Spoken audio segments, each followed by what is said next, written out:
The Portland Trail Blazers wrapped up their 5-game road trip with a 1-4 record, including a disastrous loss yesterday to the Dallas Mavericks, who are at the bottom of the Western Conference. Now the Blazers come home for an important back-to-back 2-game homestand against the Suns and the Bulls, and sitting at 6-7 below 500, it'll be important for them to take care of business. But what's going wrong with this Blazer team that looked good to start the season but is seemingly regressing?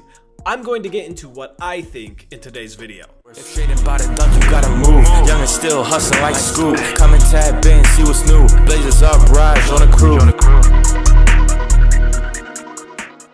Now this was an overtime loss for the Blazers that saw Deni Avdija foul out in overtime on what was a ridiculous 6-foul call on some hand fighting that happens every time down the floor. You can check out last night's postgame show if you want to hear me rant about the officiating. But these team stats tell you everything. Portland Trail Blazers shot 18 more field goal attempts, but the Mavs shot 8 more free throws. I think some of that was due to the refs, some of that was due to the Blazers fouling too much. They have to figure that out. And the Blazers still lost. The Blazers are one of the worst three-point shooting teams in the league, and they shot 30% last night. And this was with Chris Murray and Donovan Clingan hitting multiple threes. Last night, the Blazers had 24 field goal attempts from three-point shooters shooting below 28% from three. That's not a good thing. And the only identity the Blazers had offensively coming into the season is they wanted to play fast. But only 7 of their 133 points came on the break. 7 fast break points for your Portland Trail Blazers. And this is a young Dallas Mavericks team that was missing Kyrie Irving, missing Anthony Davis. They don't have great point guard play. But the Portland Trail Blazers are no longer forcing a league high in turnovers. They've been struggling to force turnovers, and the rate at the start of the season has looked completely unsustainable. Shane Sharp had another high-scoring game, but was 12 for 32. I do like his aggression, and I do like that he recorded a season-high 6 assists. Deni Avdija continues to play like a star. He's a star night in, night out. He was 10 for 20, continues to be efficient. The 6 fouls definitely hurt. Who knows how this game goes down the stretch if he remains in the game in overtime. Jeremy Grant got his first start of the season with Jrue Holiday out, but the Blazers missed Jrue Holiday on both ends of the floor in this one. Donovan Clingan with a couple made threes had a 16-point game. Toumani Camara continues to struggle from behind the arc. He was 1 for 7. His offensive struggles this year have definitely hurt this team. And Cooper Flagg for the Mavericks took over in the second half. He had 2 points at halftime. He finishes with 21. And PJ Washington had a hot shooting game. He seems like the type of guy who doesn't play particularly well all season, but then plays against the Blazers and hits a bunch of shots and hit a shot clock buzzer-beating 3. That was an insane shot. So what's going wrong for the Portland Trail Blazers? It's the defense. The defense this year has taken a step back even compared to last year. And this is very, very disappointing and a bit baffling. Now, if we go over to dunksandthrees.com, here are the adjusted defensive ratings. If you look at Portland, they have the 18th ranked adjusted defensive rating. This is 5 spots lower from last year, where the Blazers ranked 13th. Portland's defense has taken a step back despite getting rid of DeAndre Ayton for Donovan Clingan, who's a better defensive big man, despite trading Anthony Simons, their worst defender last year, for Jrue Holiday, an elite defender, yet the Blazers' defense has taken a massive step back. And if we look at the defensive shooting numbers, you'll see why. If we look at rim percentage, this is the percentage that opponent teams shoot against the Blazers at the rim. It's about league average. If we look at mid-range percentage, teams make a very high percentage of mid-range shots against the Blazers and an average percentage of three-point shots. Now, this doesn't seem too bad, but for the Blazers that had high defensive expectations, teams are simply making too many shots against the Blazers. But the stat that really stands out to me, if you look at defensive shot distribution, is the opponent attempts at the rim, where the Blazers rank 25th in terms of deterring opponent shots at the rim. Essentially, this stat means that opponent teams are getting a ton of shots at the rim against the Portland Trail Blazers. They're not taking a lot of threes, but they're getting to the rim a ton. Now, last year, this number wasn't great either, but it was better. Teams didn't get as many shots at the rim against the Blazers, and the Blazers also had the 7th best defensive rim percentage of any team in the league. Both those numbers have taken a step back this year. And the other thing that stands out is Portland is the 3rd worst defensive rebounding team in the league. Ironically, The worst team in the league is Miami. It's always interesting to compare Portland to Miami because both these teams try and play at a super fast pace and both these teams run the same offense. But I think there's a common theme between the Portland Trail Blazers' inability to grab defensive boards and the amount of attempts they give up at the rim. If there's one change that I think is backfiring for the Portland Trail Blazers this season, it's how much they gamble and how much they press. This defensive style resulted in a bunch of good defensive games where the Blazers forced 20 plus turnovers at the start of the season. But I was a bit worried about how sustainable that was, given that teams at the start of the season are still sloppy, they're still figuring out their offense, they're still getting their feet underneath them, and they are more turnover prone, especially the dumb backcourt turnovers that the Blazers were able to force their first 6 games this year. If you remember a previous video, I was talking about how the Blazers were the top team in forcing opponent turnovers in the league, and there was a bigger gap between them and the second place team than there was between the second place team and an average team. The Blazers at the start of the season were forcing teams to turn over the ball at a really high rate. If you look at their rating now, Portland has fallen all the way down to 8th. Now, I can't split this data up for the past 7 games, but considering how high of a turnover rate they were forcing at the start of the season, this means that they've probably been a below average team in terms of forcing turnovers their last 7 games. And even at the start of the year when the Blazers were playing some good defense, it was mostly on the back of their ability to force turnovers, and if they weren't forcing turnovers, they were still a bit vulnerable on that end of the floor. Now, if we look at the Blazers' last 7 games in which they've lost 5, here's the point totals that they've given up. 123 points to the LA Lakers, and that was a team without Austin Reeves, LeBron, or Luka. They gave up 25 points to Nick Smith Jr. in that game. They gave up 119 to OKC. They were without Chet Holmgren, Jalen Williams, Lou Dort, and Alex Caruso. They gave up 136 to Miami, 115 to Orlando, 117 to an awful New Orleans team, 140 to Houston, and 138 in overtime to a Dallas team without Anthony Davis and Kyrie Irving. These are not the point totals that we should have expected the Blazers to be giving up this season when we were having conversations about their potential to be a top 5 defense in the league. This is not good. And after watching all these games, looking at tape, I have a theory.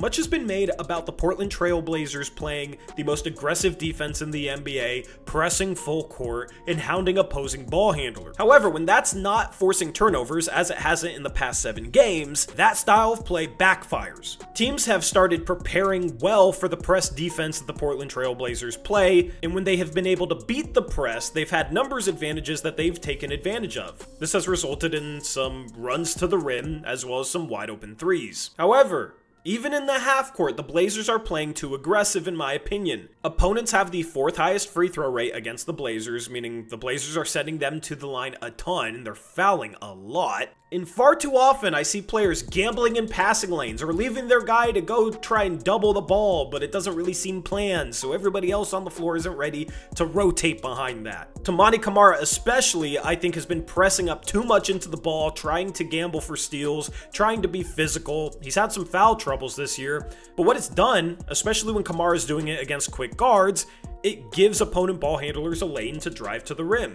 And the Blazers are giving up way too much dribble penetration this year, and that's why opponents shoot such a high rate of attempts at the rim, even with Donovan Clingan being the Blazers' starting center. Clingan, in terms of advanced metrics, is doing a great job protecting the rim this year, and he's the type of big man that should deter shots at the rim.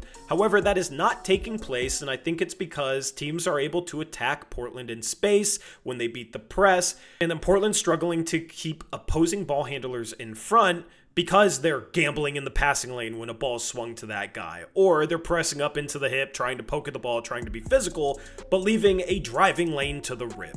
This causes Portland to have to help and rotate, and it gets them stuck scrambling defensively, and that's if they stop the initial drive, because there's been moments this season where Toumani Camara just gets beat to the rim by an opposing guard and scores. We're talking about the same Toumani Camara that last season held Tyrese Halliburton to a scoreless game, held opposing star point guards to really low performing offensive nights. Yet now he can't stop Brandon Williams. And this play against Brandon Williams is a perfect example of that, where Tamani's pressing up at half court and Brandon Williams is just able to turn the corner on him. Or this play from Brandon Williams, where Tamani Kamara cuts him off, but then tries to gamble for the steal, gets out of position, gets off balance, and allows Brandon Williams to get into the lane for a floater. There's this play from Jeremy Grant as he gambles for a steal and the ball gets swung to his guy in the corner, who now has a wide open lane in front of him. The Blazers have to rotate, but it results in a kick-out pass for a wide open three. The Blazers have gone ultra aggressive this year, and despite having a better defense on paper, it's resulted in worse defense. In my opinion, this is time for the Portland Trail Blazers to adjust,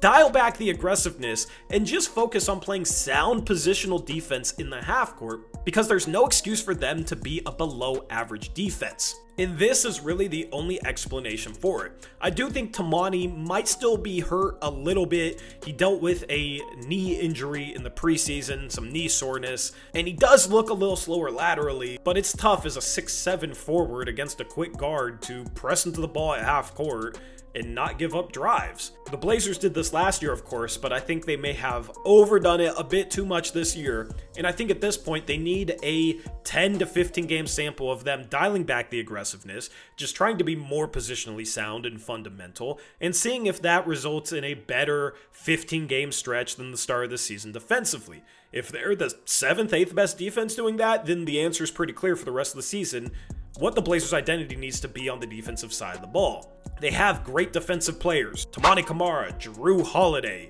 Donovan Clingan at the rim. They have good defenders in Deni Avdija, Jeremy Grant. This is not a defense that should have to rely upon forcing 20 turnovers a game to be good. And they're trying to force 20 turnovers per game, and it's backfiring, and they're not good. I think this is the first true test for Tiago Splitter to figure out what's going wrong with this defense, because it is massively underachieving, and it's resulting in the Blazers losing games like they did yesterday against the Mavericks that they should not be losing. Anyway, shout out to Sleeper for sponsoring this video. You can check out my parlay right here. Let me know what you think of my picks. You can get a free $20 entry.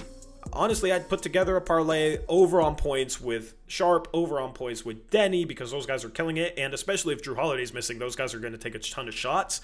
Shane Sharp took 32 shots yesterday, and you can put that free $20 entry down on a parlay like that, and that's a great deal. There's no deposit required, so you don't even have to put in any of your own money. But of course, if you want to have some fun, which I think sleeper picks are a ton of fun, I play them myself, as you can see, you can get a 100% match up to $100 with anything that you deposit. You can also use that promo code Uprise. It helps out the channel, and that's the ultimate win-win. The Blazers' next opponent is the Phoenix Suns. This is an NBC game tipping off at 8 p.m. tomorrow. We'll have a post-game show for you, but also there will be a Suns Blazers watch party over on our friends' channel, Suns Valley Podcast.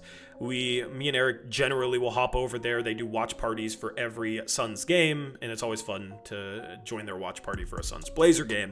So you can go check out their page, and we'll be watching the NBC feed. It's the first Blazers NBC game, so it should be a fun game, and hopefully the Blazers can bounce back and win and get back to 500. The Suns are coming off a 124-122 loss at home to the Atlanta Hawks. This was a game that the Suns led by 20 with 8 minutes remaining. A massive collapse from the Phoenix Suns in their prior game, so they're going to be looking to bounce back just like the Blazers are. Dillon Brooks has been playing phenomenal basketball for them. He had 34 points on 14 for 25 from the field. He's been a high volume but efficient scorer, and it's been a bit surprising.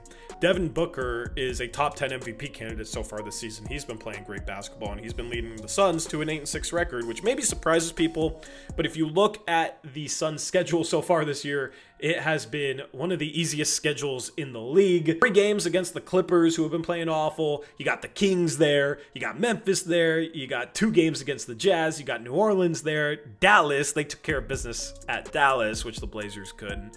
You got versus Indiana, who's been awful this year. This has maybe been the easiest schedule in the league. So while they're 8-6, this is definitely a winnable game for the Blazers, and the Suns are a beatable team, but they are playing some solid basketball, so the Blazers should absolutely not take them lightly. The Suns have the 17th ranked offense and 23rd ranked defense in adjusted rating, and they shoot a top 10 percentage at all 3 levels, at the rim, in the mid-range, and the 3-point line. However, their shot diet isn't particularly good. They take a lot of mid-range shots, and they are the second worst team in the league at getting to the rim. So we're going to have a contrast of styles in this game. The Portland Trail Blazers, which are giving up a ton of drives and a ton of points and shot attempts at the rim, versus the Suns, who don't take many. We'll see what wins out, and if the Blazers are giving up a bunch of drives and a bunch of rim attempts to a team that doesn't normally get there, it's probably going to be a long night. Anyway, let me know what you think is going wrong with the Portland Trail Blazers right now. I'd love to read your thoughts in the comment section, and I'm out of here. Check out Sleeper, promo code Uprise, and until next time, as always, peace out. Go Blazers!